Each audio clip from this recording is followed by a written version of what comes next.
welcome back to Leicester City Down Under. Anil, feels good to be champions, doesn't it?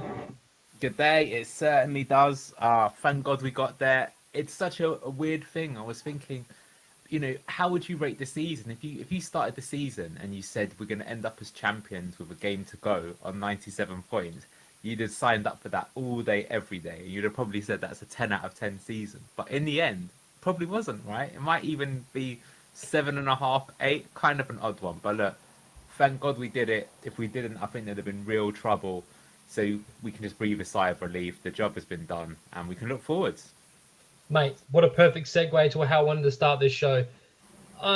There's something that people are glossing over a lot. And just for everyone watching, Anil is an absolute gem. He's going to be the host today, and he's absolutely done an amazing job with this slideshow we're about to bring up. But before we do, something that people keep glossing over is you saying you'd be happy with how the season finished before it started. Let's take it back quickly to West Ham at home, end of season. The game finishes. It looks like everyone's attending a wake. A lot of the players are looking at each other. They know it's it. They know a lot of them are going to see each other again. It was a very creepy feeling. And as a fan, there was a deep sense of sadness and also despair. There was no hope whatsoever or any light in the tunnel. It honestly, genuinely looked like it was going to be a back-to-back relegation. I know that sounds extreme, but that's how I felt. I was completely devoid of hope.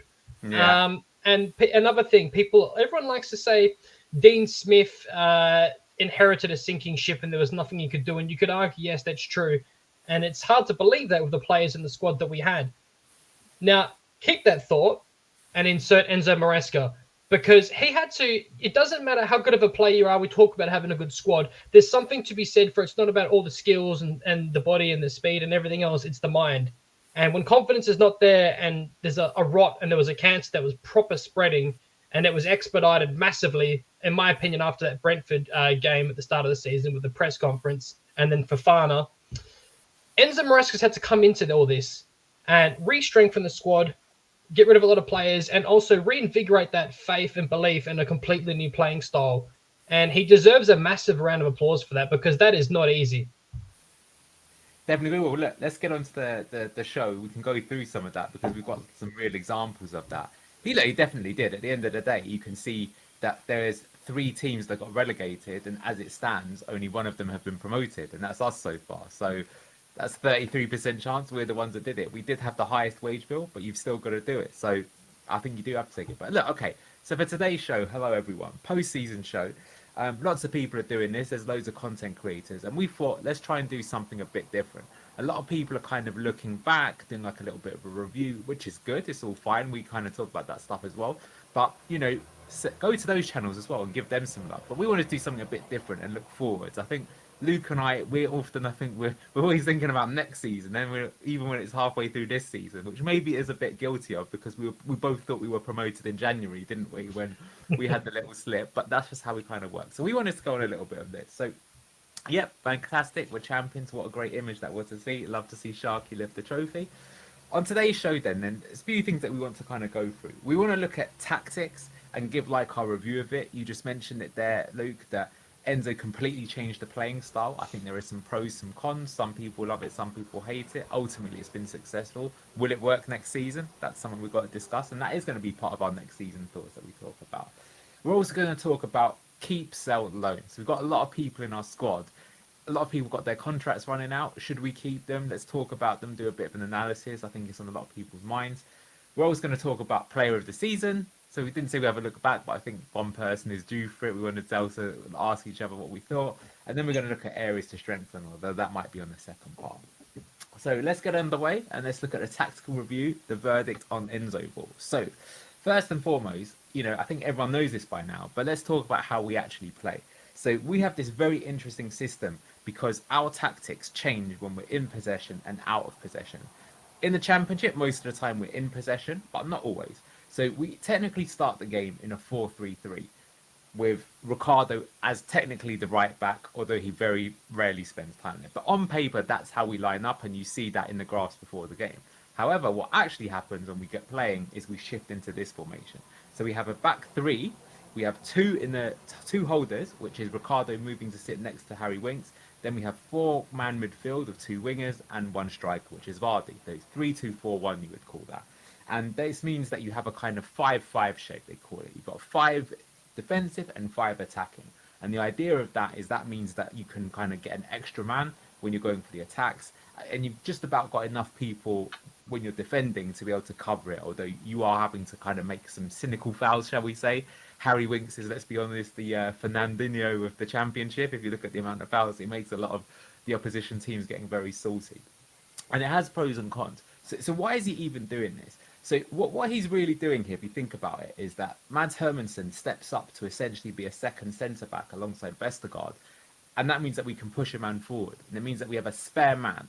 So our system, it's all about finding the spare man. That's the idea, right? So it's about, there's a concept called superiorities in football. It's like, if you have 2 men against one of their men, you've got a superiority, right? You're outnumbering them. It gives you more options. If you're a defender, what do? If I go and try and, block for Fatawu, but it gets past to Ndidi, then I'm screwed. If I go to Ndidi and gets past to Fatawu, I'm screwed. If I do nothing, I'm screwed. If I, you know what I mean? You're trying to overload. I hate that, yeah. So we've got some clips here, and look, I sometimes think that we're guilty of not really admiring our side. So I just want to give a shout out. Actually, he's called Michael Edwards. He's a guy on Twitter who's got this stuff. A lot of us actually think he works for Leicester because this footage clearly comes from Y Scout, if you ask me. But what you're seeing here in examples is you're seeing us try to find the spare man. So it's quite congested here, but look, you can see that with just a few passes. Look, there's your superiority now. We've got an extra man getting there. Play that pass here. And this is against Ipswich, of course, finished second. So showing even against a team like this, we could do it great. You can see all these opportunities. And you've got these lovely passing moves. So it's funny because a lot of times we're accused of playing it side to side, which is true. But here you see again that we've dragged people around. Now the spare man here is Mavididi. Mavididi then is isolated. He can get the ball in. Good opportunity there. Here's Kelechi there. But it's again shifting the block, moving it out. You can see there Ricardo and Winks there, standing in the middle. There is Ricky P. Look at that, what a pass through that is. That is a classic Mavididi finish, if you ask me.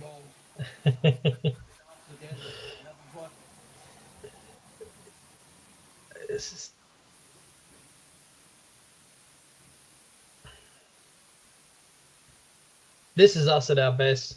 Absolutely. This is Fatawu. This is against Bournemouth, so his Premier League opposition. They did play a slightly weakened team in the Cup, but we didn't have our strongest team out there either. There was Eunice there playing up front. Here's the keeper then acting as a spare man. Look at that. Nice little sideways pass. Something to note there as well is that was Stolarczyk. Clearly, the Enzo ball is vital even to our keeper. You saw that he tried to play Everson at the start of pre-season. People forget about that, and they tried to. The most you've ever seen him play with his feet, and you can see he was very uncomfortable, and that's why he's not playing for us, unfortunately, anymore. Exactly. Well, look at that to end it. Mavididi, that's a brilliant goal. So you can see that's all about finding the spare man. So that's what the idea of the system is. That's what we're trying to do. But look, let's talk about some other things. So a lot of the time when we're playing in the Championship, one thing that's an issue is we quite often find this situation, the deep block. The game is, look, there's 2 halves of football here, and all the players are in one half.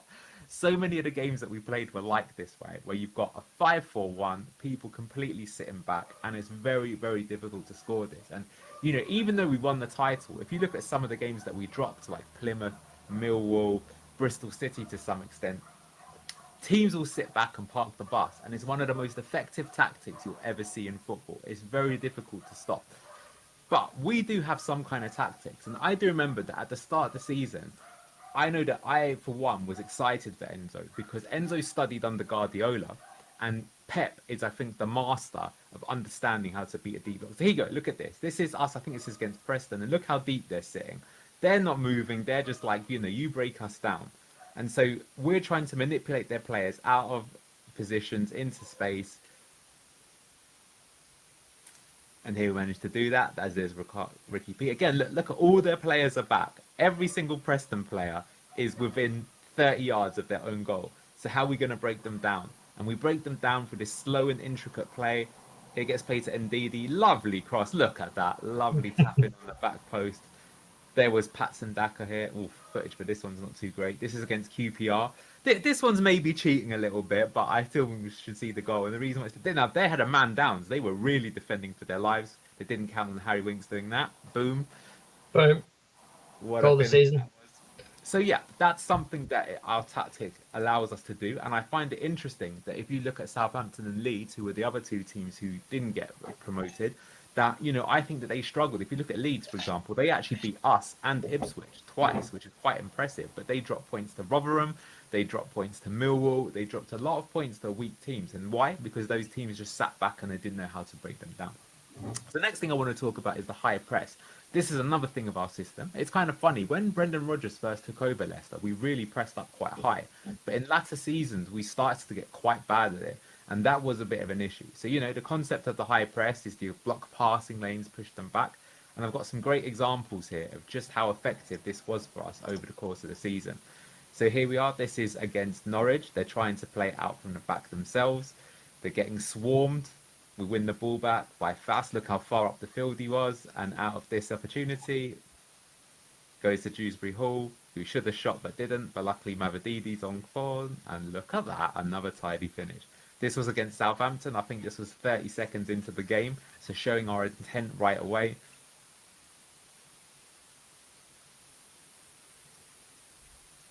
What a sweet finish by Vardy. Beautiful. Again against Southampton, we really got in their faces. It's McAteer, lovely finish. Here was against West Brom, a good team, could well be in the Premier League next year. I think they're a dark horse for the playoffs. No one's really talking about them. I agree. Very defensively compact. And again, we've won the ball here. We've spread it out wide as well, even with the high press. So showing that our attacks can come from any angle. Indeed, again with a fantastic cross. Another great header.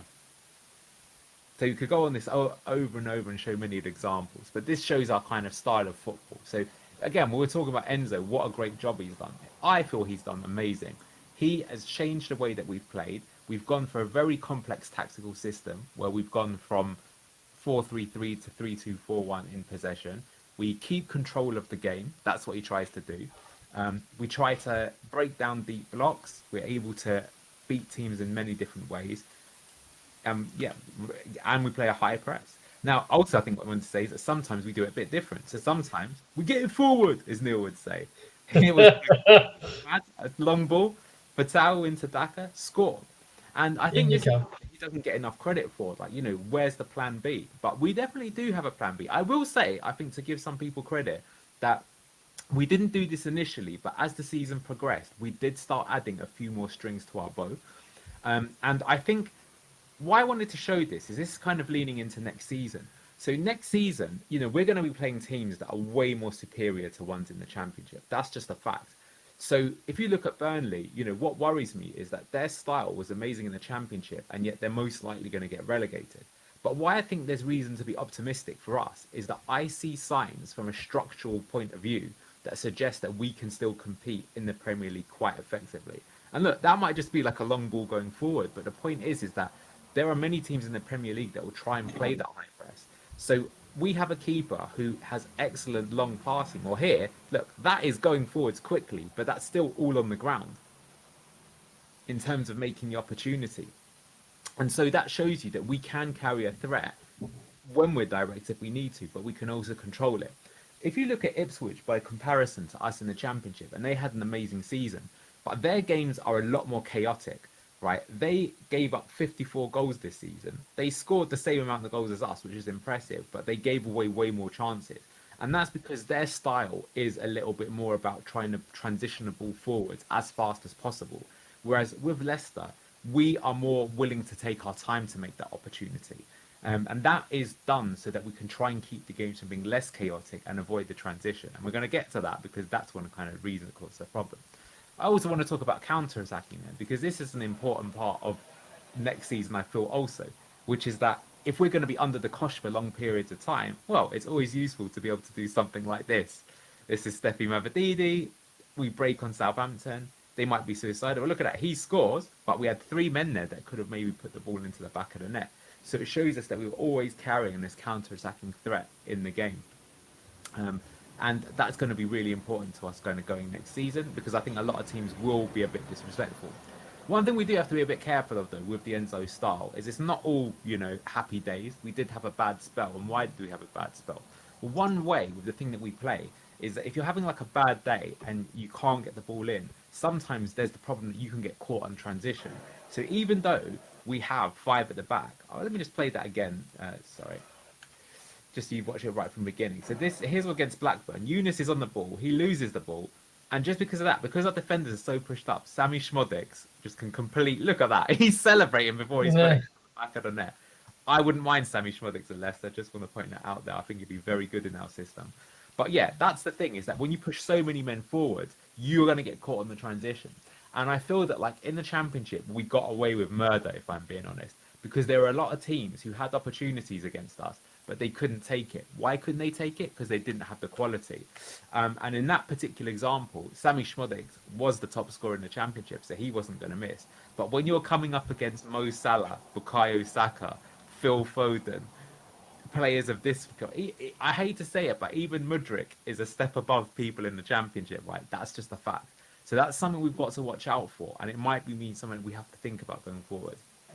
I also want to talk about a perceived lack of cutting edge. So here was us playing against Plymouth, and then we're going to see some clips from Millwall as well. And we were playing some nice stuff here. I think sometimes we were a bit, we complained about these performances, but it's like we did make chances.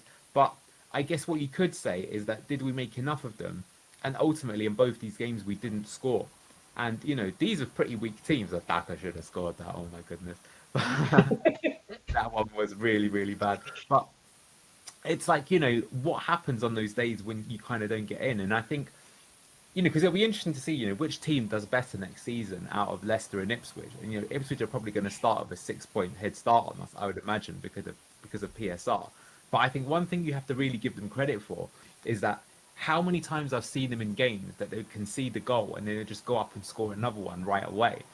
Yes, they gave away a lot of goals, but they were capable of doing it. Whereas with Leicester, I don't know about you, Luke, but a lot of the time I would say that, like, we went 1-0 down in the game and I just thought, I don't see us winning this one, which is weird for a team that won the title, right? By contrast, if we went 1-0 up, you could probably just go and make yourself some lunch, because you probably think, well, there's no way we're losing after going 1-0 up. So it's an interesting style, and I think that's the difference. So, yeah, is that something that we need to address? Our top scorer was Jamie Vardy. Jamie Vardy's going to be 38. He's an incredible player for us, but something that we need to think about. So, I think just let's kind of stop it there. That is our kind of tactical analysis. What did you make of it, Luke? And what do you think that's going to lead to us for next season? Okay, so to begin with, you talking about us playing with superiorities, what hinges massively on playing at that style is how much everyone is doing off the ball. Everyone has to be on the same page and everyone has to be moving and creating those chances. Whereas under Rodgers, you saw a lot of that side-to-side ball because you did not see that under his regime, particularly towards the end. So if you want to play those superiorities and those overloads, everyone has to be in sync, and that goes to show how well these players are coached by Enzo. The second thing I want to add to that is, how many teams do you realistically expect to play a deep block against Leicester City in the Premier League compared to the Championship? Not many, if you ask me. You see it a lot when Man City plays because of the quality and the players and the ridiculous squad that they have. You cast your mind back to when we played Man City last time. It was one of the rare times we saw Sionsu get a start, played a back 5. So a lot of these teams have been playing the league below, with all due respect, may see us as the Man City because of the squad and the wages that we had, understandably so. But we're not in the Championship, so I don't particularly, unless we have like a really good start, maybe you'll see people starting to set up and prepare for that. But in my opinion, you will not see anywhere near as many people playing a deep block against us. That's the biggest thing.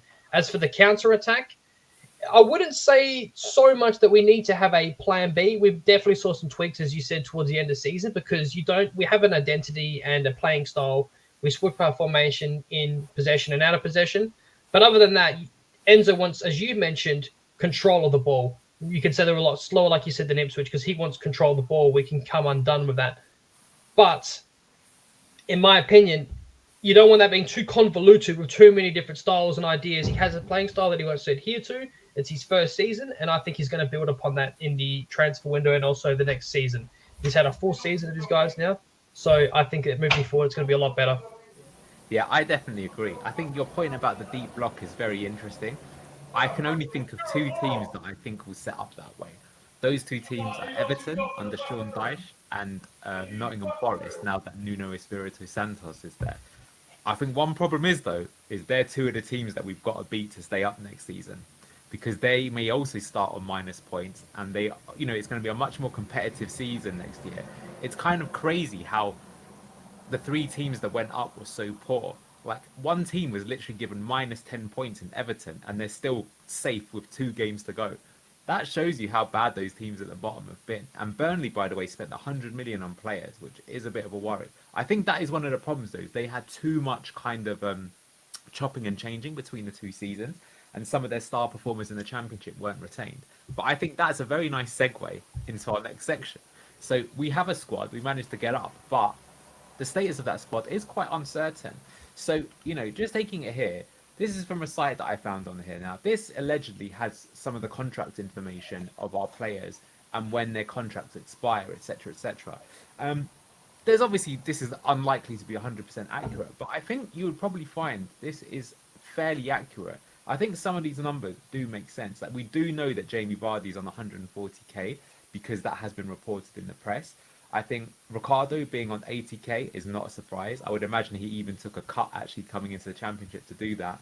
Kelechi being on 80k, I think Vestergaard being on 70, that's known about. So I think these numbers kind of make sense. I think the good news you can see that a lot of the signings that we brought in this season, well, with the exception of Harry Winks and Connor Cody, who are high earners, have much more reasonable contracts. Mad's there on 10k, Eunice 10k, Mavadidi 10k, Fatawu 10k. I mean, I've got a feeling it's going to be a lot more than that, but you kind of get my point. These are much more sustainable, and one of the reasons why the club was in so much trouble is when you look at how much some of these players were getting and they're not being used. Like Danny Ward on 40k, that is a painful one to take, isn't it? So, let's take a look at some of these players specifically. So, first one is Abdul Fatawu. At the moment, we haven't made the signing permanent. But I've got a question for you, Luke. Do you think we should make Fatawu a permanent signing? I think it's already been triggered at this point. That's just it's incredible.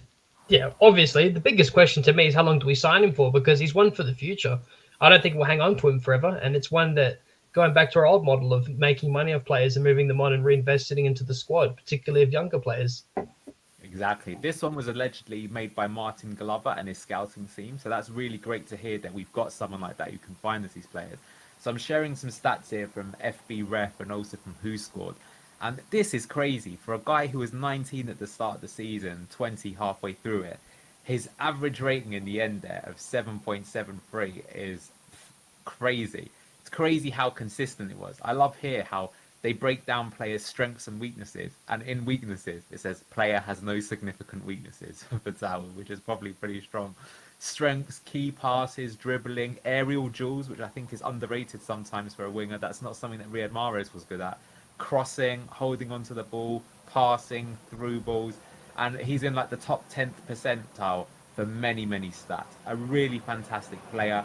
This was an exciting one, a saucy one. I think everyone was excited when this one was announced because we had heard some things.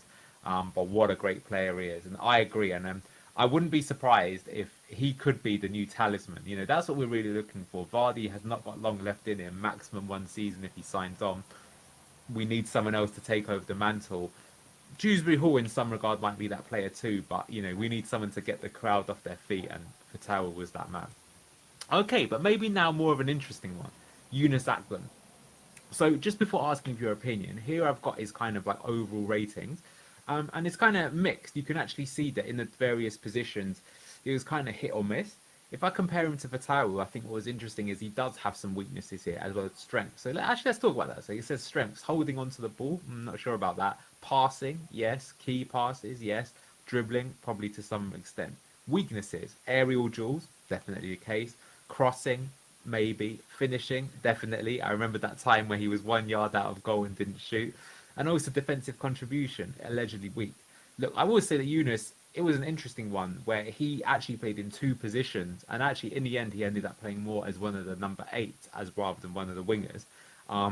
But you can see his stats here. The stats are kind of interesting. They sort of say that he's in the sort of top 2/3 of players in the league, but clearly not on like that top 10% like Patel was. So I'm curious to you, Luke, Yunus Akgun, buy or sell? Well, I guess not. Yeah, buy or let the loan expire. What do you make of Yunus this season? Would you have him next year? This is a really tough one because the funny thing is, Fatawu didn't even get the start because of how well McAteer started off the season, and then once he came in, he made himself undroppable. Now Eunice was then again forced into the high pressing 8 position, particularly because you could argue that he had two people in front of him in the right wing. In my opinion, he's not physical enough for the high pressing 8 role. In my opinion, he looked excellent against Bournemouth. Yes, his shooting boots went on, but he created a lot of chances. The interesting thing to answer your question about this is, in my opinion, his strengths are some of Fatawu's weaknesses. It's just, and the reason I say that is because his build-up play and ability to pick out a pass, in my opinion, is better than Fatawu. Taking on his man is not the same level as Fatawu. His shooting is not the same as Fatawu, and getting down that line and that link-up play he has of Indeed, you cross it into the box, is not the same. And that's hence maybe why you saw him in that high pressing 8 position, because of his ability to be able to do that, but he lacks the physicality, whereas indeed he has that physicality. So to answer your question, do I want to keep him? It's a very strange one because we didn't see him enough, and we didn't see him enough when we did see him in his favoured position. I would have to say don't buy him, although I think it would have been a very different narrative had we have not signed Fatawi. We would have been a lot maybe happy of him, and I would not be against keeping him. But I think for the wages, if we're not going to play him and use him to his strengths, I think it's money best invested elsewhere. Yeah, I think nail on the head there. That's what I would agree with. I would actually recommend to Eunice that Hull City, they've got a Turkish backed owners, and constabulary that owns the club. They have a lot of Turkish players there like Tufan and Amur, and I think Eunice would be great there actually. I think I for him, yeah, I don't think he's quite ready there, but there's definitely a player in there, and basically I think he needs more time. And I actually think if he played like in a team like that, which is a good quality team for like a whole season, that he may, like, put it this way, I could see him being a star player at another team. I could even at some point see him being a star player at a team like Leicester, but just not right now. I do agree. I think that he it's not his fault. He's quite short. He's not the strongest physically. He gets knocked off the ball a bit. I mean, I showed that clip just at the end there against Blackburn, how they robbed him off the ball. And was it a foul? Not really, not in the Championship. And you're going to get tackles like that. And that may not be his fault, but that's something you've got to deal with, right? Players like this. I think the player that reminds me the most of Yunus is Bernardo Silva. Now, of course, Bernardo Silva is an elite player, but he's so good at what he does that he can kind of get around it. I always think that Bernardo does not get knocked off the ball too much, even though he's quite slight. So that's something he's got to work on. So I would probably say the same thing. I would not keep Yunus, which sounds a bit harsh, but I think we have to be ruthless in the position that we're at. But for him, I think he could make it in English football, but he needs another season. I don't think he's quite ready for the Premier League yet, but I still think he's like 22, 23. There's time for him to still do it. And look, I wish him well. I think he's a player that I wouldn't be surprised if in a few years' time you see him do well at another team and you say, good on you. I think a very similar story was Andrej Kramaric, if you remember him. He never did it at Leicester, but when he went to Hoffenheim, and especially for Croatia, he's unbelievable. I think he's got like a 1-2 record. He's a great player for them. He's played in the Champions League. He's a top quality player. And maybe if he'd have come to Leicester at a different stage in his career, he would have been a standout performer, but he just wasn't. Sometimes that happens. All right, let's move on to Callum Doyle. This is an interesting one. So Doyle actually had quite a good rating overall, 7.07. What's interesting is he didn't make so many appearances in the end. He made actually less than 20 appearances. Like, he did get injured, so that's a bit unfair to kind of, put that against him. But that is a solid rating. If you look at his stats here as well, in many categories, he was actually in the top 3% for some of them, although some of them were passes attempted and progressive passes, but also in tackles, which is pretty good, and blocks. Strengths, holding onto the ball and tackling. Weaknesses, aerial duels, which I think is quite interesting for someone who's so tall. Crossing. I also think we have to say that his pace was definitely the thing that kind of got found out. So I think this is quite an interesting one to talk about. What's your take on Callum Doyle? Very good question because of what you just said at the end there. In my opinion, it massively hinges if we were to keep him. If you were to say to me, we're going to keep Dor, but we're going to have the same partnership with FaZe and Vestergaard, I would say no, purely because of lack of pace between all three. So that's kind of the give or take that you had with him and JJ. JJ a lot better at tracking his man if he has to come back, but he doesn't have the same passing ability off his left foot, which Enzo clearly prefers off that left side, especially those diagonal crosses and passes. But in my opinion, I don't want to keep him. I think he's definitely a player in there, but I think unless we get someone alongside him and a new centre back with a lot more pace as well, then I would say no. So it's a kind of it kind of hinges upon what's around him, in my opinion. I don't know what you think. I think this is further proof that Luke and Anil are the same person, because I have pretty much the same thinking. Yeah, for me, the biggest surprise was that lack of pace, because he's quite young, and you don't expect people at that age to be quite so slow. Look, people have different builds, but it is something that got exposed a lot. Teams were targeting him. Like I remember, Rossinia with Hull, they targeted him with, funny enough, his Man City, teammate Liam Delap, also on loan from Man City, and they got a goal that way. And look, I just think in the Premier League, yeah, that's a problem. We're going to come to him in a second, but I feel like with Vestergaard, you can get away with one slow player in your team if they're good on the ball and doing other things. But I think especially on the flanks, yeah, I agree with Scott here. He wouldn't try to sign Doyle, gets exposed too much, and I think he's bang on. And for me, what I would say, I think objectively, so taking opinion out of it, I feel with JJ in the team, we won more games. And I think what JJ gives you is that pace to kind of come back and make the challenge is actually better, even if going forward you lose a little bit. Although I don't think you lose that much with JJ in the team. So I would agree. I don't think he's quite shown enough. I think what is interesting with Callum Doyle is he actually a Premier League player yet? So this is his second season that he's had now on loan in the Championship. First one, he did very well, wasn't it, at Coventry, but didn't quite get... Was it Coventry or Sunderland? I forget which one he was. I believe it was at Sunderland, then Coventry. And Sunderland, there might have been in League One at the time. I'm not sure. Oh, really? Go back and check that. I'll have to go. I could be wrong about that. Don't hold me to that. Yeah, I can't remember either. But, I mean, point is, he's been in some good teams in the Championship now. But is he quite a Premier League player? I think if he had the pace, he would be, but he doesn't. And I just think Premier League is all about transition. I mean, another thing to remember is that the league is changing all the time. And for example, teams now like Bournemouth and what's the other example? Palace. Even they've now started to become transition teams. Like Palace with Oli Glasner, for example, they just beat Man United 4-0. If you look at the way that they play, it's very high pressing again sort of thing. Bournemouth, they play this kind of mid-block Iriola type press. So I think it's dangerous having too many players like this in a team. Okay, that's interesting. All right, let's go to someone who is an absolute cult hero at Leicester. It's Kelechi Iheanacho. So in the end, his rating was pretty mixed, 6.68. He made a lot of appearances in the end. 27, although most of those as substitute. 6 goals. Scored a lot early season, but then kind of faded off, certainly after AFCON. Strengths here: passing, through balls, key passes. Weaknesses: defensive contribution. If you look at his stats, though, I mean, he's pretty high up in the top percentile for a lot of the stats here, which is kind of interesting. He as also someone who, there was that one season where we got to the FA Cup final and won it, where Iheanacho, in every game really, apart from the final where he was a bit weak, was probably I would say he was the player of that tournament, actually. I think we won it because of him. He bailed us out so many times. But what's your opinion on Kel? It's a funny one, Kel, because I thought a lot of us going into the season thought he was going to be our main man and it was going to suit him, particularly when we first started seeing how he started and played under Enzo, with Enzo Ball back to goal. I believe it was the game, I think it was West Ham, or one of the last games for last season, where he set up that goal as he tore his groin and he was able to still lay off that pass. Now, at his best, when he plays like that deep, that's kind of where it ends once he gets that pass off, unless he's, on the receiving end of the ball. Now, when we talk about, again, back to superiorities and being able to overload and create those chances to one man, I don't think he's mobile enough, and I think that's where he's come undone a lot of the times, where he would maybe play deep or get deep, and at some point to a detrimental point where he was going so deep that he was receiving balls from Mads Hermansen out of the goals, if you remember, because Kel got started a lot at the beginning of the season. It was clear that he was backed, kind of similar to how Daka had his turn, and it just didn't work out for him.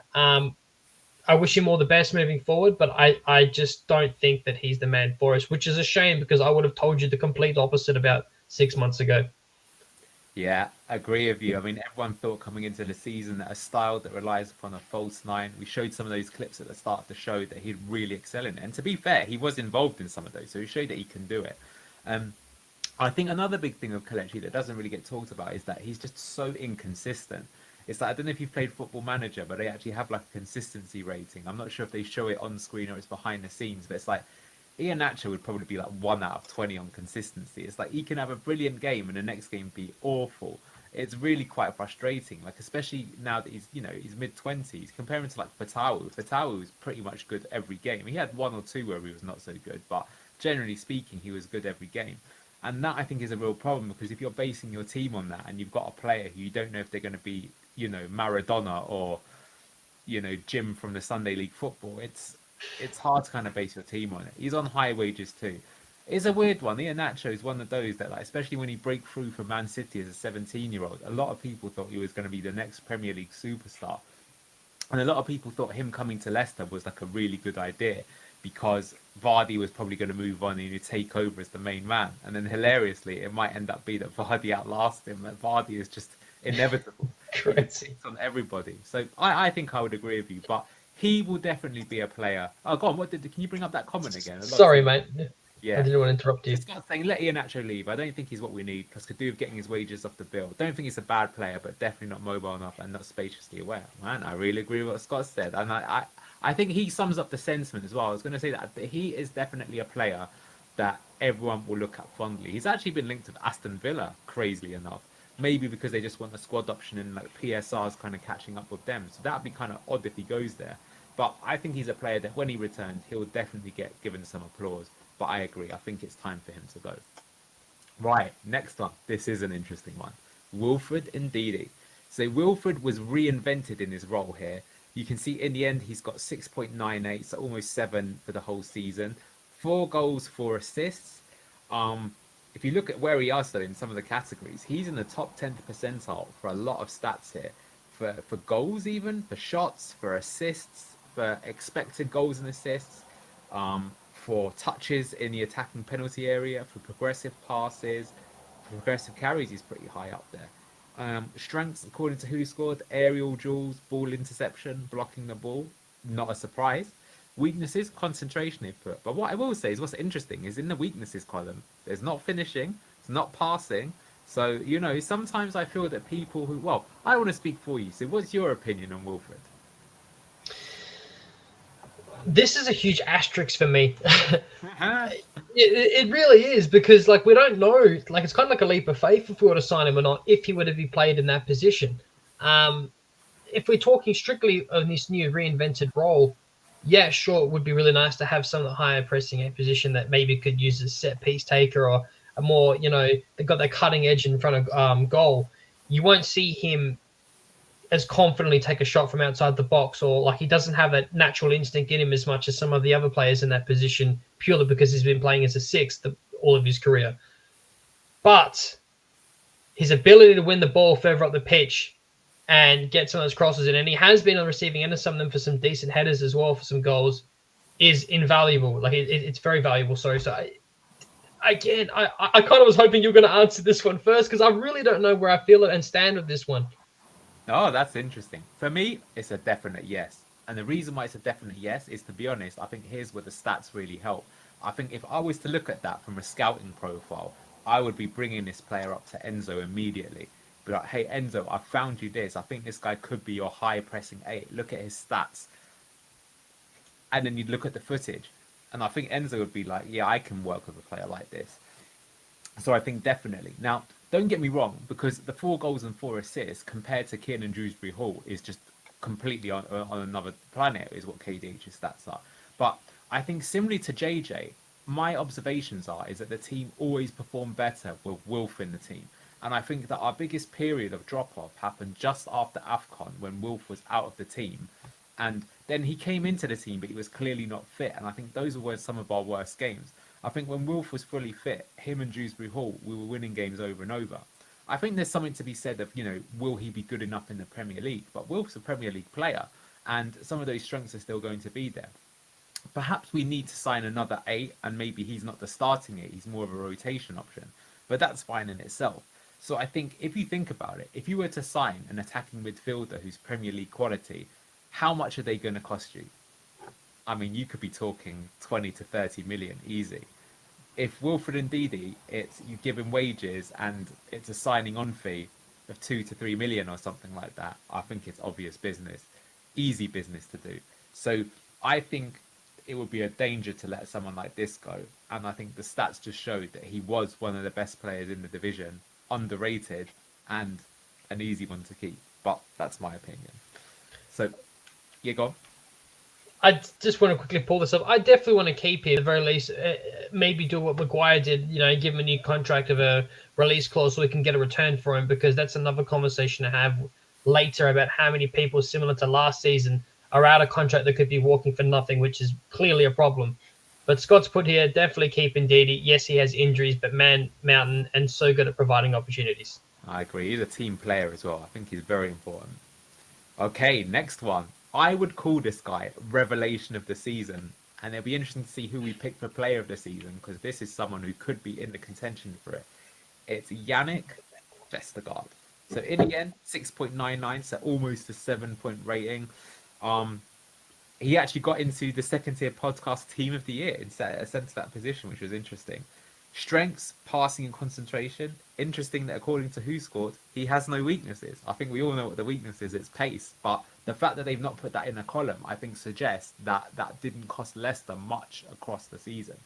And if you look at the stats, well, he's a passing monster. I'm pretty sure there were some games where Yannick Vestergaard himself made more passes than the entire opposition team. So he is actually out of contract. So I'm curious, Luke, Yannick Vestergaard, sell or keep? Yes. Keep, reduced wages, and very strong possibility that because due to his pace, he might be a squad depth option. I definitely think it would start, though, depending on whether we're able to sign another centre-back or not. The reason why the system works so much under Enzo and we've seen him become this pass monster is because he has wingers tracking back, which is massive. He's got 2 centre-backs alongside him. And you could argue even a third one if you want to include Mads Hermansen and how much he can come out for the ball if we get caught stuck out of hitting the counter. I definitely say keep him. Just I would say reduce wages, and I still would be looking for another centre back. That's one of the areas that I would like to see strengthened still. Cool. That could well be part 2 that we talk about that. We have been linked with a guy called Gabriel Pereira from Gil Vicente in Portugal. And statistically, it looks like he might be a bit similar to Vestergaard, but much faster. But for my take, I think you've got to give this guy a new contract. If you've got Enzo in the system, I think the worry is if the Enzo was to get sacked and you bring in a new manager, the new manager would not want Vestergaard. So I agree that you're going to need to have quite a few clauses on that contract. And you might even want to make it a 2-year deal rather than a 3, which might annoy the player. But I think that's the way that you would have to go. But I think playing the system that we did, what's interesting is that, I remember the first game of the season against Coventry, actually it was Fass in the middle and Vestergaard was on the right-hand side, and then he shifted it around thereon, probably because of the pace, and then it worked. And, everyone thought Connor Cody was going to be the starting centre-back in the middle, and he barely got a look in, and it's because you have to call a spade a spade. Vestergaard was superb. He was, in my opinion, I think he was the best centre-back in the division this season. Maybe Jacob Greaves of Hull City had the good one, but they didn't even make it to the playoffs. I think there's a big reason why we finished top of the pile, and he was one of them. And his ability on the ball was fantastic. For this system, he was brilliant. A real revelation. Fair play to him as well. Everyone wanted rid of him.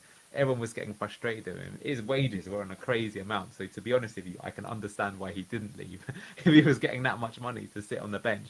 But it was a nice story to see. I think next season, yes, we can expect, him to get done on the pace, but the way that the system works is we're trying to dominate the possession and bring the ball up. And, he facilitates that by making key passes and assists. And it's more about the wide players that I think need to cover for the pace. I also think that if we are against those teams where we need to play a deep block, he's still very useful for that. So I think he's got to be kept, in my opinion. But it will be interesting to see if we do or we don't. Because I think, given what happened last time, the club might be quite careful on what they offer him. I'm also curious, though, as to what he does as a player, because I think for him, he will never play in a team that suits his style of play ever again. And so I think you could say that about Ndidi as well, actually. Like, does Ndidi want to go back to being a six, or does he like this newfound system where he's more of a part of the team? And, you know, look, it's funny, even though you get paid a lot, you don't play football just for the money. You play it because you love the game. And I don't know about you, Luke, but for example, when I play with my team, you know, we don't have a keeper. So every time, you know, you have to take 5 minutes in goal. And I hate playing in goal because it's just not playing football, right? Everyone wants to go out there and show what they can do. And I think it's the same. It's like, do you really want to play some system where it's not fun to play? Everyone wants to have fun out there and play. And I think that could be a reason. But I don't know. I am curious to see what happens with him. I think at minimum he's a squad player, though. Okay, next we're going to come to the GOAT. The biggest shithouser in the league, the best one of all, probably the most important player we've ever had in our history. Jamie Vardy ended up with a rating of 7.04, scored 19 goals, actually more than that in all competitions, but that was just in the championship. No, he scored 18 goals, I think, in the championship. This is probably taking one to cup one in this case. Strengths, finishing. It's funny because these weaknesses I really don't agree with, which is passing. I thought his passing was very good this season. Offside awareness and defensive contribution. I think his defensive contribution was also good, although maybe not as good as Daka. But, you know, look, if this was Vardy from 10 years ago, there's never any debate. But we have to call it what it is. He's a guy that's in his, you know, coming towards 40s now, even, believe it or not. He's closer to that than he is to 35. What do we do with him? This is a unanimous answer. It's going to be yes. A lot of people will say reduced wages, maybe a little bit, but he deserves. I know that there's not a lot of time in financial space for sentimental contracts, but if there's one man that deserves one, it's Jamie Vardy, and his stats would definitely reinforce that as well. I disagree again as well with the weaknesses in terms, particularly with the offside awareness. The way that he plays, particularly off the shoulder, making those runs, he has to, if he sees even a sniff of a chance, he has to commit. He has to do it, whether it's, you know what I mean? And the other thing to say to that as well, in terms of his passing, I spot on agree as well. And another thing to also mention, even at his age now, his adaptability, even under Enzo, has been incredible and not talked about enough. All of our strikers, you can see clearly, will drop deep. All of them. It's what Enzo wants, and it's how he's training them, and it's how he's drilling them. But the ability that Jamie Vardy has shown to be able to do so at this age and stage of his career is remarkable. And you could see towards the end of the season, he really started to hit his form again and started to look kind of like the Jamie Vardy of old under a new style. So keep, yes, 100%. 12-month or year contract. Let's see how he goes. Does he start in, week out? No, I don't think so. But if you asked him to, he wouldn't say no. The man clearly loves the game. He's not in it for money. He's in it purely because of his love of Leicester and of the game. Yeah, I agree. I think also you have to talk about, you know, at the end of the day, he was our most consistent striker, which shouldn't be the case, but was. He scored the most goals. That's also a fact, and that's why he was used the most. And it's funny because, you know, at the start of the season, Ian Nacho scored a few goals. Then Patson Daka came in and had a great run, didn't he? But then he kind of dropped off, and then in the end, it was Vardy was restored, and he got us over the line. He's also a leader, influential on and off the pitch, which is important, especially when it's probably going to be a challenging season next year. What I would say is I wouldn't like Vardy's last ever season with Leicester to be another relegation. That would be a bit brutal, but I think it wouldn't be on him if it was to happen. But again, I think if you just look statistically, if you've got a striker that scored 20 goals and you're willing to let him go, what are you doing? Everything that comes up, scoring goals is the priority. You've got someone who's one of the top 15 or maybe even top 10 goals scored in Premier League history, won the Premier League title, won the FA Cup, and has still proven that he can finish. It is true that last time we were in the Premier League, he wasn't as good as he was in the past, but he was still probably the best striker that we had that season. So, again, given where we are, it's extremely dangerous to let him go when there isn't a ready-made replacement. So I would agree with the one-year deal. I think it will be interesting to see that if he takes it or not, because it depends what's on offer from the table. You know, I've always said, for example, that, you know, there's talk that Wrexham might sign him, which, to be honest with you, I think they would absolutely love him, and they'd probably turn him into a Disney superstar with Ryan Reynolds, and I can imagine the banter between those two. And the guy deserves to do anything that he wants to do. That's the thing, right? You know, we all love him, and he's more than earned it. The memories that he's brought, the club and the fans, you know, wish him well. But I think we probably would need him to stay up, to be honest. Okay, next one is one of the potential heirs to the throne. It's Tom Cannon. So Tom Cannon in the end ended up with a rating of 6.08, but that's because most of his appearances were substitute. From the 3 appearances he made as a starter, it was actually 7.2. Strengths according to this: through balls and finishing. Weaknesses: holding onto the ball, passing, offside awareness. Interesting, if you look at his stats though, I mean, defensive contribution isn't mentioned here as a weakness because his interceptions and blocks are very high for what is a high pressing team. So an interesting player. What do you make of Tom Cannon? I liked him. I didn't think it was a few times that we saw him that he got put on the left wing, which I didn't like. I don't know why that was done, but it was. I forget. I think it was the first game against Preston. I can't remember which one it was where he scored the 2 goals, and one of them was just an amazing, just quick, classic striker, no second thoughts, absolutely bangs it in. And the second one, the physicality that was involved in that goal to beat his man physically, and then be able to finish. It just looked like he was years ahead of his time. A few times he didn't really get much service, and he was coming on as a late sub. I definitely rate him, and I would like to see a lot more of him. If you had to remove Jamie Vardy and out of those 3 strikers that we have available, he's the one, in my opinion, that I'd be playing. It's just, I don't know if it's training or just further development of why we didn't see him much more. The question I actually want to ask you is, that we haven't talked about this yet. Do we loan? If we bring someone else in, do we loan Tom Cannon somewhere for a season? Well, that's actually why I brought him up here. So I believe he has already been linked with a loan move back to Preston for next season. So it's something to talk about. I have to say, when he played for us, I was very pleasantly surprised. He was a lot better than I expected. And we saw that footage of him playing last season. He showed that he could finish. But I was like, wow, this guy really does look like a good bit of business. If we paid £7.5 million for him, that looks like good business. This guy definitely has got that composure in front of goal. I actually think he might be the best finisher we have, even better than Vardy in terms of like his clinicality. He really impressed me on that.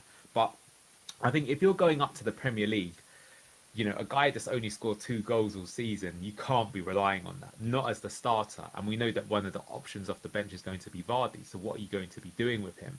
And so I guess a bit like you noticed that I said earlier, I think that, yeah, he does need more game time and he needs to have that season, a bit like Harvey Barnes or Keane and Dewsbury Hall or Chowdhury have had in the past, but they've had a club where they've gone to where they can get 20 to 30 games under their belt. I think Tom Cannon next season, if he goes on loan, he could be in contention for being top scorer depending on where he goes to. I think if he played every single game in a good team, he would score a lot of goals. And I think after a season like that, that would be the time to bring him back. I think for where we are, it's too much of a risk. But the thing is that I think we need to get a bit real in terms of where we are as a club, right? We are not expected to go and just spend tons of money, right? Because if we're going to start the season with a massive points penalty, if we get relegated, we could be in big trouble. You and I think we were on one of Ant's channels where he suggested that Tom Cannon might have been signed as insurance. So what he was saying is that he felt that if Leicester were caught foul and they didn't get promoted, that they knew there was going to be a transfer embargo. So they essentially signed a striker that was proven in the Championship in case they didn't get promoted. So they'd have one for the second season to give them a chance, which I think kind of makes sense. It might sound a bit kind of conspiracy theory-esque or a bit crazy, but I can sort of see that they might also have expected Iheanacho or Daka to go in the January window. So they probably wanted to make sure that they had that kind of insurance. But then the problem is that if we then don't keep him, then we have to sign another striker. Then what are we doing with him? Do you know what I mean? It's like starting to cause issues. So, and who else would we get? So just to answer your question, I think for the best for the player would be, like I say, I think he needs to have a season where he's just a starter and he just plays relentlessly for a team, because I think he'll absolutely prove himself and then he'll be ready for the Premier League. I think he is a Premier League player for the future. I think he's good enough to do it, but he's just not there now. Should we use him right now? I don't think he can start as I think it's too big a risk to start with him as your main striker, and I don't think it's good for him if he's the option player because he's not getting enough game time. Like I say, I think he will level up if he gets that game time. So for that behalf, I would loan him but not sell him because I think there's a good player in there.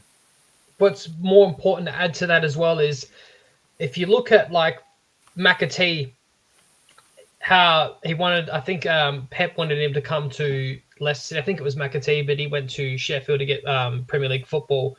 If we are to loan Cannon, and I think he's on a 5-year deal and it's one for the future, we have to loan him to someone that's going to play somewhat of a similar style to us, because there's no point loaning him out to someone that's going to play completely different to us, even if he does do well and he comes back and has to readapt again to our style of football. So I reckon we've got to be smart about it. If we're going to loan him out, put it to a system that suits us and his development if you are to come back to us. If not, if he is to go to someone else that does really well, then it becomes a selling option.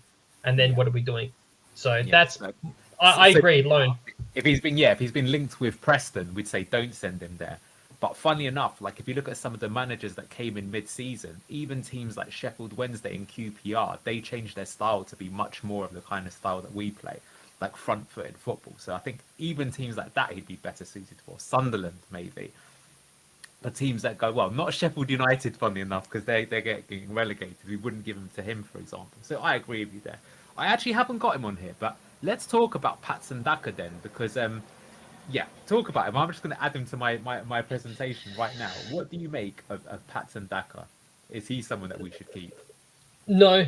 You knew this question. You knew I was going. No, definitely not. And honestly, Luke, I didn't know that. So I want to hear why you feel that way.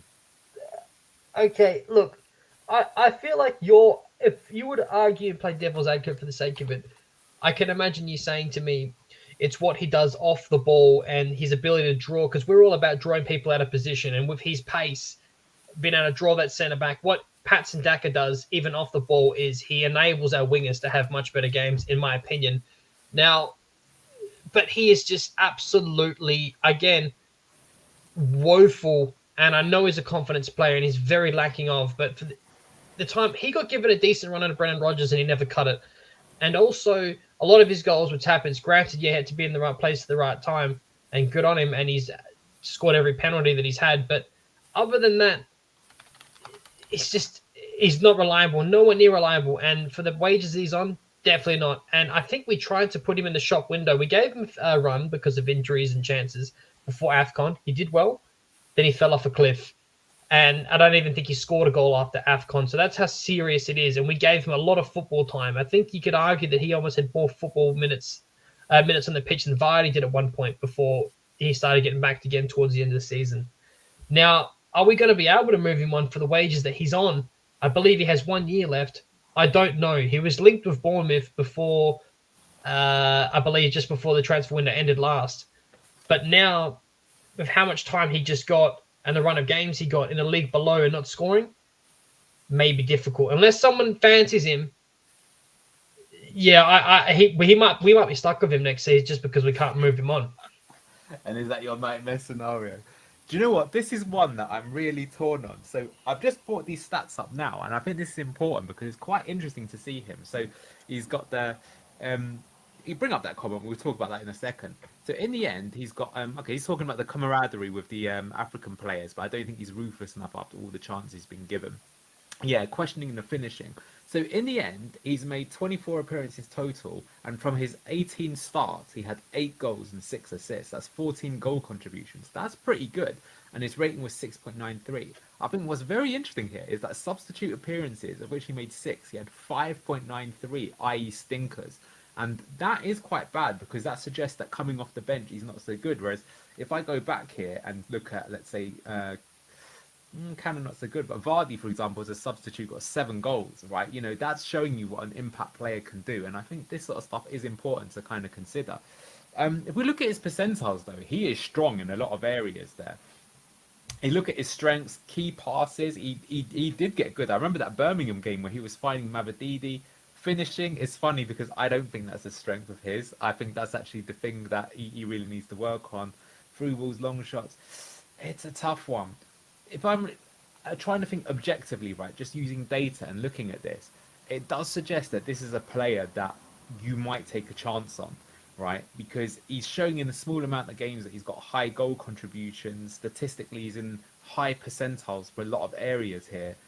Could offer something. But the thing is that we've all fallen into the Patson Daka trap before, haven't we? And you're right to mention the drop-off as well. That's the thing. Look, I think for where we are, though, as you say, we might be stuck with him. I think in part 2, you know, we could look at where areas we should strengthen. And I just want to say, though, that finding the sort of striker that works well in the Enzo Maresca system, they're not going to be growing on trees. And if you really want to get a good one, they're going to be extremely expensive. I can think of a few off the top of my head, but I don't think we could really get them. I think they'd be pretty expensive.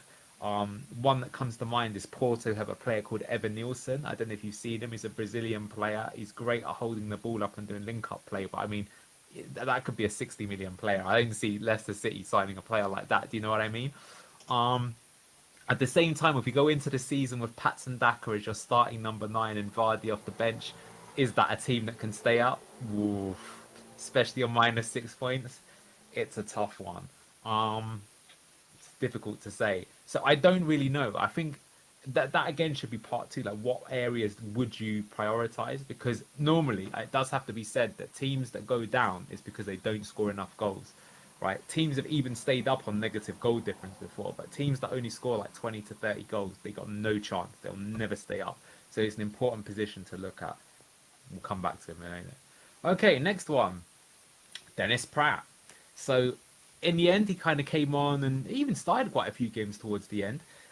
Interestingly, if you look at some of the stats, so his rating overall when he was a starter was 6.75, as sub much lower. You'd probably expect that. I think what's interesting in terms of goals and assists, he got 0 goals and only 1 assist, which is, I didn't realize it was that bad, but it does make sense. If we look at his stats, strengths through balls, but weaknesses aerial duels makes sense. Passing, probably agree with. Defensive contribution, I'm not sure there. If we look at the percentiles, he was in the top percentile for pass completion and clearances. Decent for interceptions and touches in the attacking penalty area. Look, to be honest with you, it might be a bit irrelevant because I think he's going to go anyway. But what do you think about Dennis Pratt? Yeah, irrelevant. It's a shame we didn't get him to see more run of games, but at this point of his career and for how long he's been here and the lack of football, I feel sorry for him. I think there's a player in there. We've seen glimpses of it. We just haven't seen enough of it, and that's due to injury and not being favoured by Rodgers and loan moves to Torino. I wish him all the best, but I think at his age and at this stage of his career, he needs to be playing regular football. It can't be good for his head, constantly getting his hopes up. He said, "I want to stay last season and I want to work and fight for my position in the team under Rodgers." He didn't get it. He goes down a division. Okay, now you think, now definitely this is my chance. I'm a ex-Belgium international. Doesn't happen again. Can't be good for his head. I wish him all the best, and I hope he gets regular football wherever he goes. Yeah, I think it's interesting because he actually started as the starter ahead of Ndidi at the start of the season. Yep. And then he got injured for 3 months and then he never really got back in. And then I think, you have to compare him to Ndidi. Ndidi, I think, had a great season. I said I would keep him. Pratt, I think he should be disappointed with himself, if I'm being honest. This system should have really suited his style of play. And no goals, that's pretty poor for someone like him. So I think that's something he's got to take on the chin there as well. Definitely wouldn't keep, and it's a bit sad, but overall, an overall disappointing signing for Leicester, given the wages that he was on and what he did for us over the years, because he didn't do much. Okay, so now we're going to come on to 2 very interesting players. What's interesting about these 2 is that they are not currently playing for us. These are the 2 players who decided to leave on loan. They had high wages, so clubs probably covering some of them, but they didn't want to play for us in this division. So that in itself, you could say from a mental point of view, is do you want to keep them or not? So first one is Boubakary Soumaré. Now, this was the guy that was so highly rated, wasn't he? He'd won the title with Lille. He came over us. We supposedly beat even teams like Arsenal to his signature, and he was a bust in the Premier League. He's spent the season on loan at Sevilla. So obviously, we don't watch many Sevilla games. I don't know about you. But looking at their stats, he's got a 6.51 rating. It looks like he's been used mainly as sort of number 6, which is interesting. Strengths, concentration, weaknesses, discipline is what they say.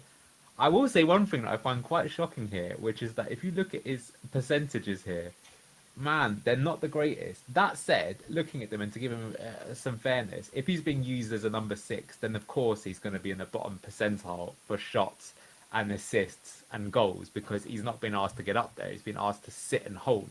So that's interesting. Interceptions, 61%. Tackles, not the best. A lot of passes, though. So it looks like he's been used in the kind of classic. In Spain, the defensive midfielder is more of the kind of Jorginho type, I would say, right? The recirculator, I would call them. I think Mendy was a good example of that for us as well. He wasn't the sort of person that necessarily known for his physicality, but you could trust him to get the ball and keep it going. So that's how they've used him here. I think you've got quite a lot to say about this, lad. So over to you, Luke. What do you make of Samare? I'm very interested. You could see that there was a player in there in glimpses, but going to what you said, he was a massive bust, and he was so highly. It looked like a really big statement signing when we first signed him. Same for Daka as well. There were some big statement signings that we made. Going by those stats there now, if he were to play as cover, let's say for hypothetically for Harry Winks, and in my opinion, we need to have a good look at this in preseason. But let's say that we hang on to him and he's back up for Winks, because we haven't had anyone back up for Winks. He's played more football in minutes than anybody, and the only chance we saw him, basically get rotated was an FA appearance, and I think it was Reiki. I'm sorry if I pronounced that wrong, Neil. I know he's your boy. That's it. So he is a very strong candidate, very physical player that could play as that deep six. Now, we have to imagine he's going to be working. If we were to hang on to Yannick Vestergaard, he's going to be getting balls delivered to him on a plate and a lot. And that's something that's massively why Winks is so invaluable, because, he receives balls basically with a man on immediately and has to play it back or take his man on. So can Samari do that? I don't know. And I think that it's worth at least having a look at, because if Sevilla can't afford his wages and we can't afford to be going out and spending too much money, under Enzo, could he be the next revelation? I would like to at least give it a chance. So in my opinion, depending on financial situations and limitations, I would like to hang on to him. Now, I'm not massively inspired, and again, I haven't watched much Sevilla football, but in my opinion, I think we hang on to him. Yeah. What do you say? It's quite an interesting one. My honest opinion is I don't know, because how can you say, right? But I will tell you some interesting things. So Samari actually started in youth football as a number 10 and then was moved back. And it's interesting that here he's playing as a 6.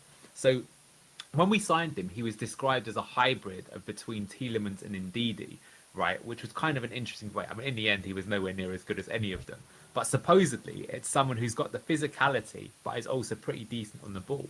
And that does sound like potentially what a number 6 could look like in our team, as you kind of say, because Harry Winks is a good player.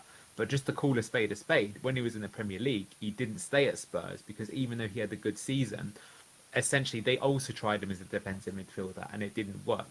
What I will say, to give him credit, Winks, though, is that he was used more as a typical number 6, like Ndidi was under Brendan Rodgers, than under a constructive 6, is how I would describe his new role. So he could potentially do that. Because the other thing, like, you didn't mention it at all there, but some people have suggested that Samare could be a high-pressing 8. Now, Samare was never known for his defensive work, which makes me question that. But if you look at his physicality, his ability to get up and down potentially, he was supposedly a box-to-box midfielder for Lille, and he started as a 10. Is there something there to be said? I don't know. Look, I kind of agree with you that I think he should at least be given a tryout, because there seems to be some raw ingredients there that you could work with. What I've always said, though, is that, like, clearly there's something about his mentality that ain't right, Like, Rogers called him out for not working hard enough. He's supposedly a bit shy and introverted. Well, the GOAT says he's good, does he? Well, we'll have to see. I don't know. The thing is, as well, is that he's playing as a 6, but those Spanish systems, they don't often receive the ball on the half turn. That's the biggest difference. So what Winks and Ricardo are so good at is they change their body shape so that when they receive it, they already can spin. And so in one movement, they can take the ball and we're going from back to front. These Spanish systems and the old kind of tiki-taka are way more about just like, they have heavy control, but it's not done at a fast pace. So just because he's like playing as a 6, it doesn't mean that you can spin. Like Wilfred Ndidi played as a 6, but he was never tried as a 6 in our system. And I believe that's because Enzo looked at him and he's like, you can't play the 6 in the way that I want you to play, but you could play as an 8 because you've got the lungs.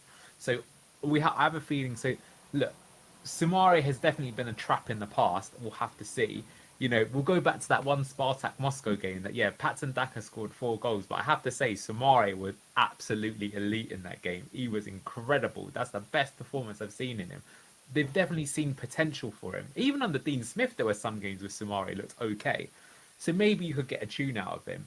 I will also say this, even though I question his mentality, I don't think he's the type of player that's going to kick up a fuss in the dressing room. I don't think he's going to be a stinker. he might be shy, but I don't, for example, think that people going to think he's a bad egg. They just might think he's a bit of a weirdo, which you can probably get away with, in terms of being a colleague. So give him a try. But I think you do need brave personality to play in this sort of team. So we'll have to see. I think to be honest, I don't see us being able to sell him. Can we loan him out? Maybe, but then those wages we're still going to be having to cover them. So yeah, I think I would expect to see him being tried in pre-season, and then based off that, we'll see where we go. But I don't see him being a starter.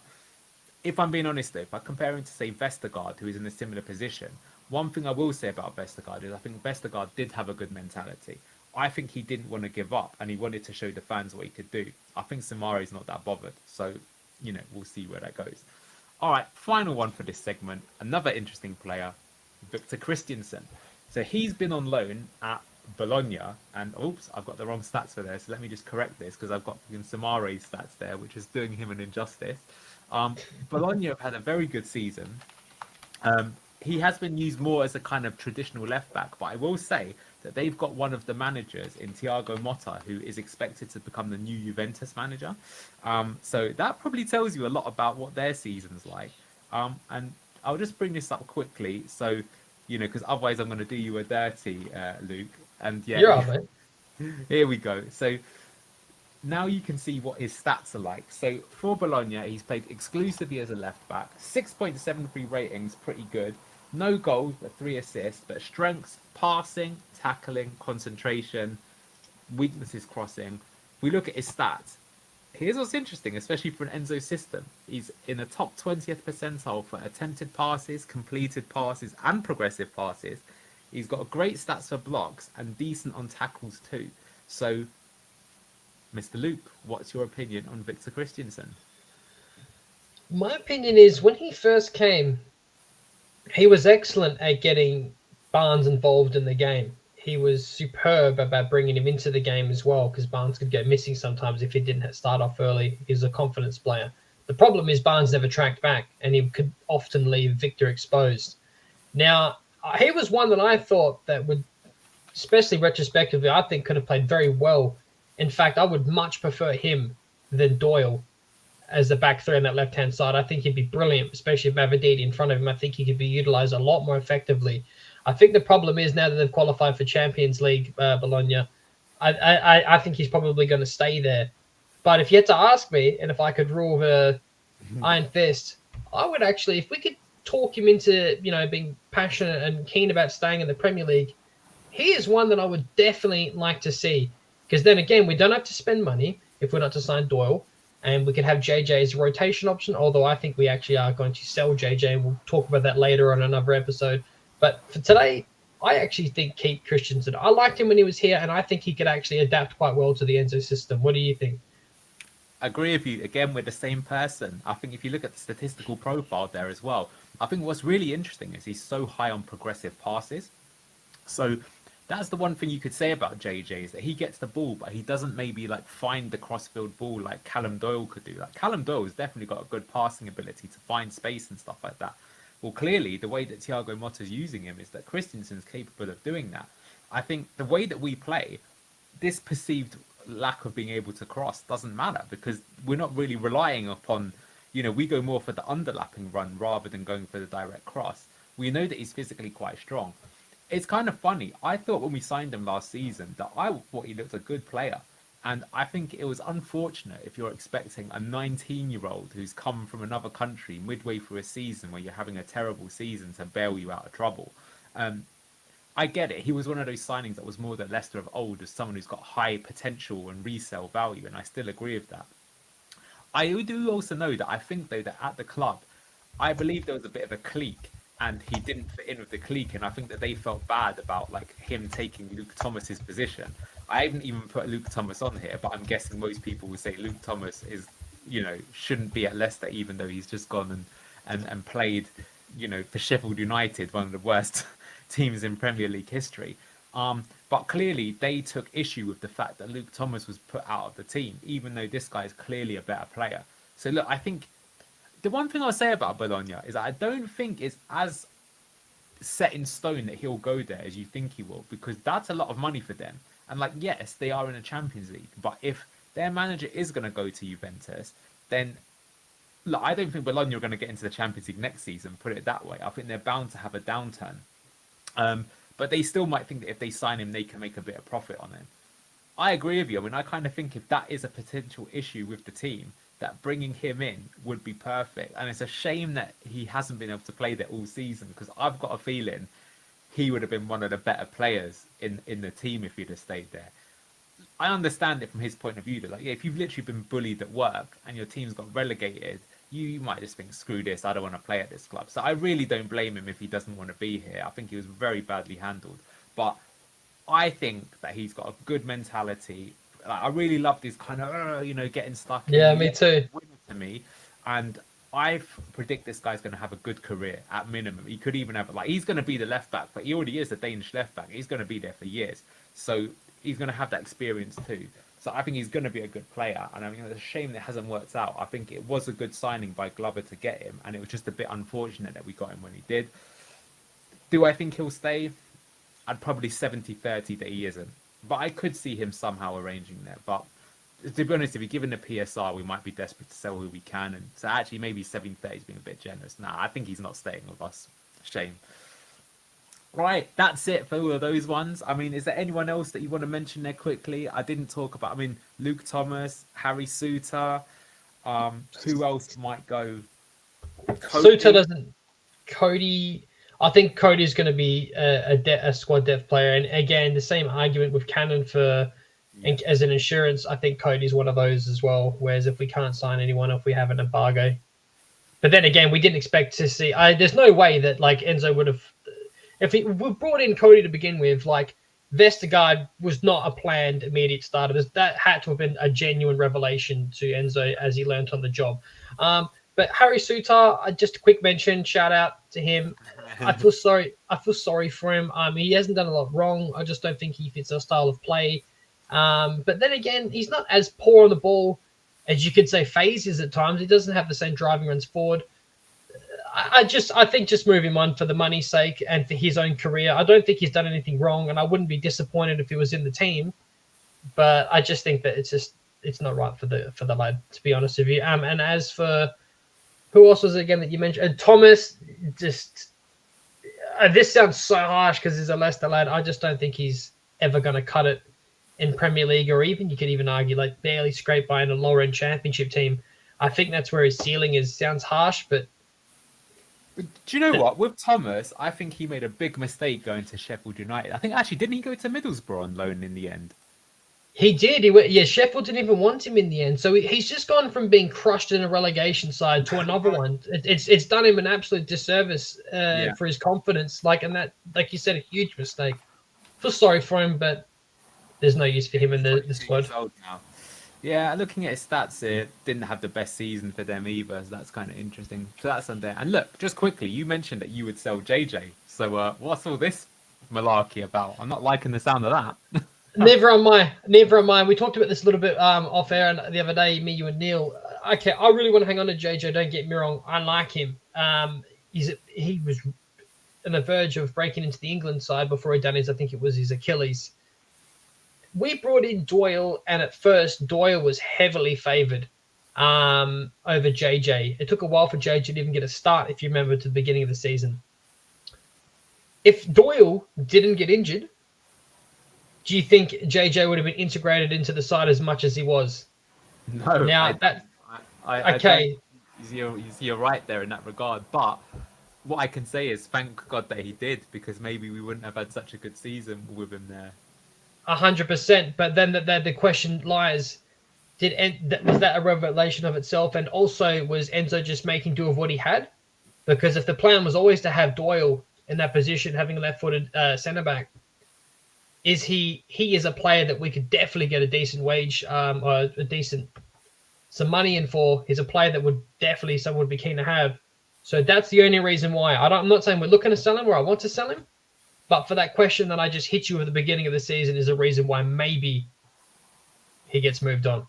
I'll say something controversial that will never happen, but is what I would do, and that is that I would sell Wout fast and I'd keep Justin, and then bring. I agree. Back. That will never happen because Enzo loves Fass. And to be fair, Fass is good on the ball. But I've seen it too much that he loses concentration and he makes mistakes. And I can tell you already next season that we're going to concede some goals because Fass makes a mistake. You know it, I know it, we all know it. To be I'm in fair, agreement. to be fair, we will probably also score some goals next season because he will win the ball or go on some amazing run. But I just feel that JJ is the more consistent and more stable player. And I think that's important. And I think he's better on that side. And even some games he played that way. So that's actually what I would do, or at least have those two competing for the slot. So I wouldn't sell him. But look, you are right that with PSR, we might need to make something work. I mean, we haven't talked about Kiernan Dewsbury Hall. He said that there's no way that he's leaving Leicester. People have suggested that for PSR rules, we might have to do it anyway. Me personally, even if it meant that we got a bigger points reduction, I would keep him because I think, especially with Vardy going out of the team, that Dewsbury Hall is basically the next kind of iconic Leicester player. I say that because Fatawa is so good that he's probably going to get sold a season or two after we get him. He's too good. Whereas Dewsbury Hall is someone that he could even be a one club man if we don't have to sell him. And I think it is important to have some people that feel the club and, represent the fan base on the pitch. I know some people, like Ant, sometimes think, oh, he's not a Premier League player. I think the stats would suggest that he is. So, look, I would be really sad. I was sad when we sold Harvey Barnes. I said that for the same reason, because I think that is so bad when you've got this state-of-the-art training facility. You develop players locally in the area. They've been with the club for 10, 15 years, and then you sell them just to make profit. That's rubbish. Like, the whole reason why football clubs started is that football was like, you'd live in your area, and then the best players in your area formed a team together, and it was all about representing your area. That's the whole point of it, is the tribalism. So it's not about signing like foreign mercenaries. They've got nothing against that, right?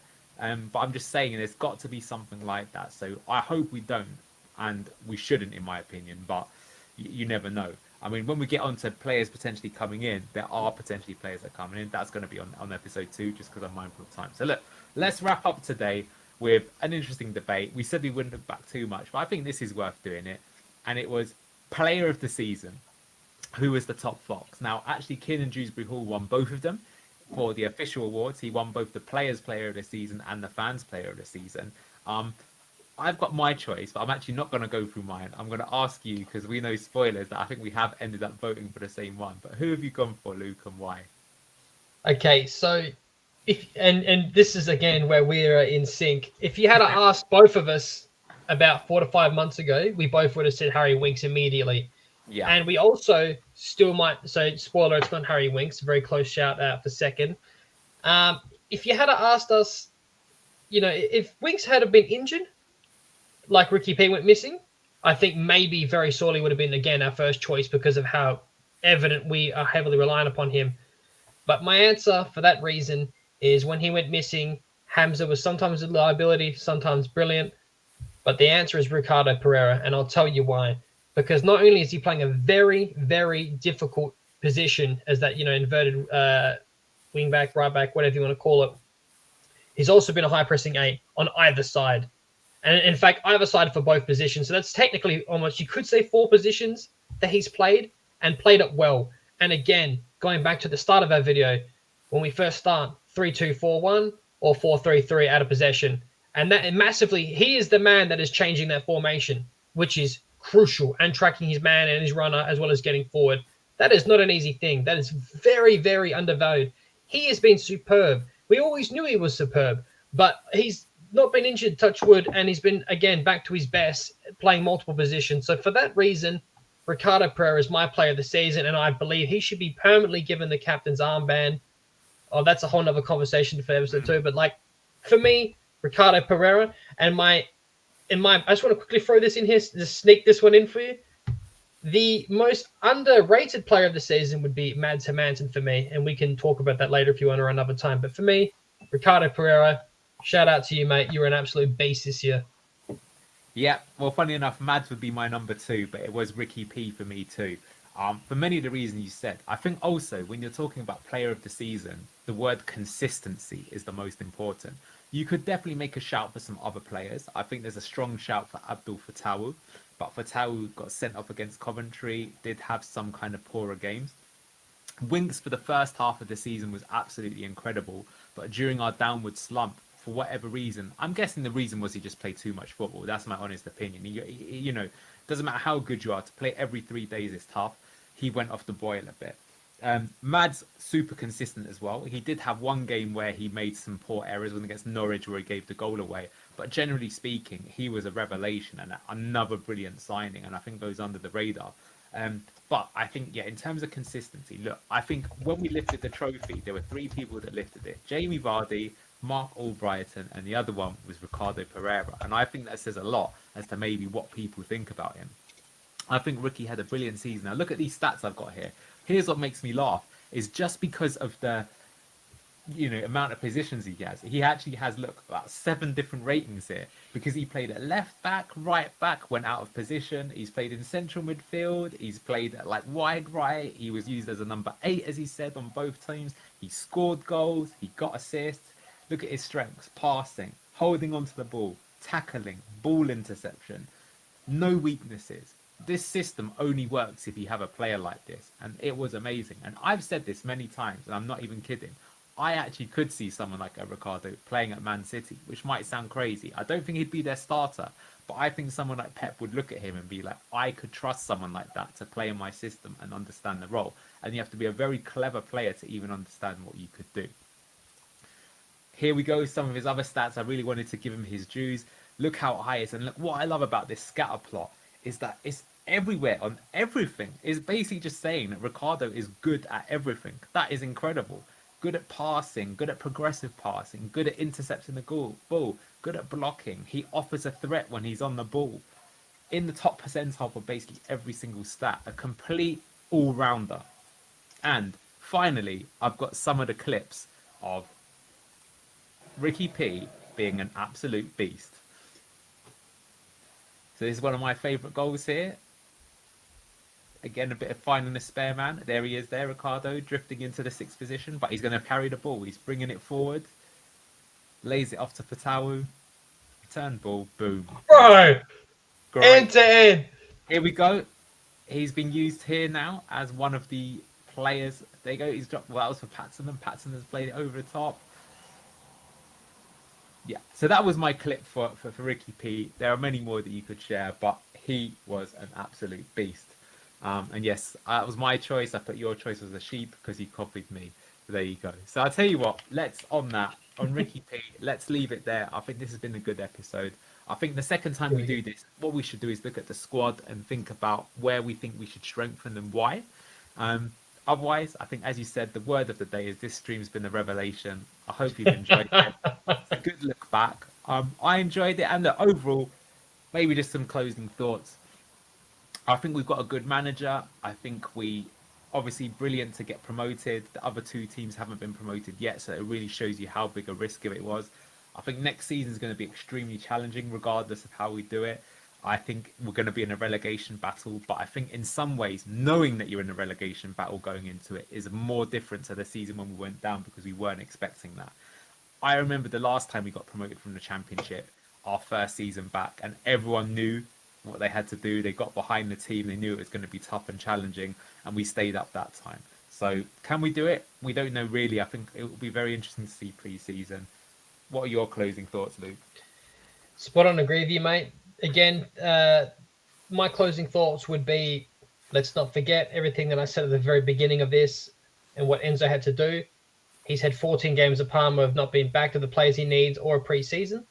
And he's been a number 2 and a development coach. So he's now had a full season in a league below, which is a very tough league. And it also adds to his versatility and experience as a manager or a coach. And now he's had that 12 months where he's had, as we like to keep saying, revelation and players that he didn't expect. And also he's going to know who works where and where we're lacking and where we can strengthen. And I think he's going to have a much clearer idea of where the squad needs to be with the experience behind him. So that would be my closing thoughts. I'm still feeling very optimistic about next season. I'm not saying we're going to go challenging for Europe, but I don't think we're going to struggle as much as a lot of people think we are going to, depending on what the draw is like and the fixtures. If we have like 3 or 4 tough games to start off with and we have a points deduction, things could get squeaky bum time. but we'll cross that bridge when we get to it. So closing thoughts, great show. Thank you so much for doing this slideshow. This was not me. This was all Anil. He's been a brilliant host, so give him his credit, give him some love in the comments, and I wouldn't have been able to do this without you. And I look forward to, the next episode where we talk about strengthening and et cetera, what we want to see. No worries, you're welcome. And I just ask anyone who has watched the show, leave us some feedback in the comments. So what we've tried to do here is be almost a bit match of the day, but for Leicester City. I think sometimes when you look at fan content, it's quite reactionary and clickbait. And look, maybe you preferred that style. So did you like this kind of analysis? Is it too heavy on the stats? Is it too much footage? Is there not enough? Please let us know. It's always interesting to see if what you're doing is working or not. In the meantime, have a great one. Up the Foxes. Enjoy the summer, especially in England. The weather's just got great right now and we're promoted. So unlike last year, you can really enjoy your summer. Peace out. That's it. Peace out, guys. And thank you for all the comments, everyone. I know I didn't get to go through them all, but it is difficult to try and keep a flow of conversation while I was trying to stay on topic. So, Scott, you're an absolute gem, mate. I always appreciate your comments and all the content. You're a legend. Have a good weekend, everybody, and we will catch you on the next one.